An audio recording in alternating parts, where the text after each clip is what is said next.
Quality solutions in a democracy like ours require a quality debate. And I dare say, attitudinal and behavioral changes amongst all of us as well will be required. And I'm going not just to the environment, but beyond it. In any issue that requires change in our country, we need that quality debate. We need quality leadership. The pursuit of quality will always call for enlightened leadership. Some of you may be familiar with the story of the 19th century French politician who became the interior minister in the provisional government that was created in Paris after the revolution of 1848. And this man looked out of his window during the tumultuous events of that time, and he saw a mob rushing past on the street. He promptly headed for the door saying, "I am their leader, I must follow them." Now, that is one kind of leadership, I suppose. And perhaps it's a kind of leadership we're very familiar with in many parts of our society. But the fact that this incident is the only thing for which this gentleman, Monsieur Alexandre Auguste Ledru-Rollin, is actually remembered, I don't think we remember him for anything else but these famous words, suggests that it is not the most effective or the most enduring kind of quality leadership. By and large, a leader is expected to lead, even if from time to time, a good leader must also know how to be a good follower.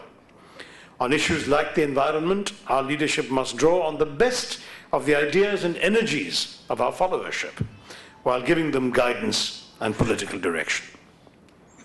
Second, I see quality impacting our collective lives when one equates quality with good governance. Developing and preserving good governance is essential for our country and must become the passion of future governments. Good governance transcends all administrative frontiers, whether it relates to infrastructure. I saw a major infrastructure company winning a prize today, or economic growth. We've seen banking institutions being awarded today. Whatever it may be, good governance means applying quality standards to the process of delivering services to the public. It also requires politicians of all parties recognizing the importance of working together for a common goal. When you see some parties disrupting Parliament, if you turn on your television in the morning, see them marching into the well and shouting slogans so the Speaker can't be heard, thereby getting the Parliament suspended, there you see a classic example of the lack of quality leadership in our political system. For achieving good governance, by the way, I think we need good leaders to be groomed young. That's why I was so pleased to see schools being honored today. In the course of my activities as an MP, I've had the occasion of interacting with potential future leaders of India in many forums. I've been impressed by the enthusiasm and the enterprise shown by so many young people in dealing with the problems of our country. I'm hopeful that such leaders will enter the political mainstream and provide leadership in governance to all of us. That also means that the leaders of tomorrow will have to know both how to live with change in a varied world and how to live with contradictions. I, as an Indian who often has to speak to foreign audiences, I often repeat the old joke about our country that I've already used today, which is that anything you can say about India, the opposite is also true. You know, we like to think of ourselves as an ancient civilization, but we're also a young republic. Our IT experts stride confidently into the 21st century, but much of our population still seems to live in each of the other 20 centuries. Quite often, in fact, these opposites exist quite cheerfully. One of my favorite images of India is something that went around the internet a few years ago during the last Kumbh Mela. It was a photograph of a naked Hindu sadhu, right? I mean, absolutely right out of central casting, matted hair, ash-smeared forehead, scraggly beard, wart on his face, you know, the Rudrakshamala around his neck. For all the world, a classic picture of timeless otherworldliness. And in this photograph, this naked Hindu sadhu was chatting away on a mobile phone. Now, I must say that for me, part of the indefinable aspect of the quality of governing India is the importance of being aware of functioning in a world where a naked Hindu holy man comfortably uses a cell phone, and to learn to embrace the possibilities and the complications that that represents.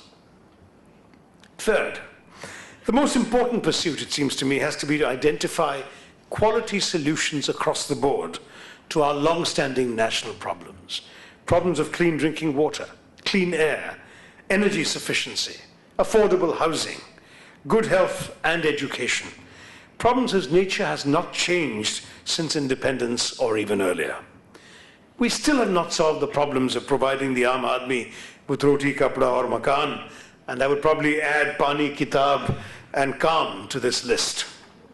We need to find innovative ways to tackle these problems and solve them. The need is imperative. Meeting these goals cannot go on being indefinitely postponed. India must solve these problems while preserving the earth and practicing good governance. Now, the fact is that it can be done, and we Indians can do it. The organizers of this evening's event have kindly put me up in the Taj Mahal Hotel, where when Jamshedji Tata, way back in the 1880s or 1890s, was denied admission to Pike's Hotel in Bombay at the peak of the British Empire, he built this grander, far more opulent hotel that was open to Indians, unlike Pike's Hotel. Now, the Taj is today considered one of the finest hotels in the world, whereas Pike's has long since closed. Now, when the same Mr. Tata set up India's first ever steel mill in the face of implacable British hostility in 1905, a senior British imperial official sneered that he would personally eat every ounce of steel that an Indian was capable of producing. It's a pity he didn't live to see the descendants of Jamshedji Tata taking over what remained of British steel through Tata's acquisition of Chorus. It would certainly have given him a bad case of indigestion, I think. But that's why the Bajaj family also makes us so proud. Their emphasis on quality has made them the #1 two-wheeler manufacturer in the world. And that's something, too, that speaks of Indian quality.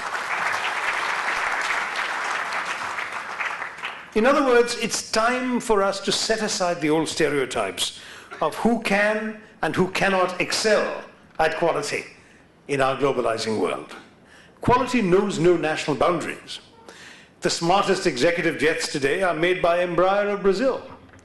The tallest building in the world is currently in Dubai, and it overtook the previous tallest building, which was in Taipei.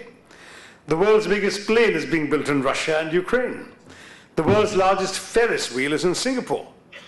The biggest shopping mall in the world is in Beijing.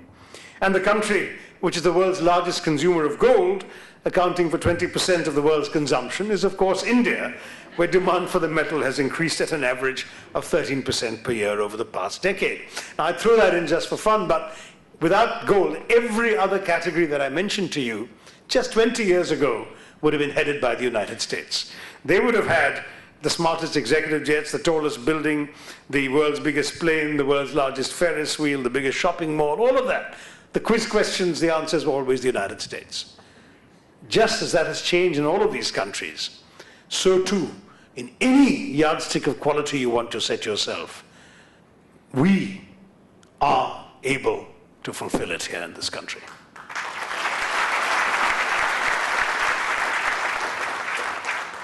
I'm very pleased that the IMC RBNQA award process has, over the last 15 years, conferred multiple benefits upon Indian industry.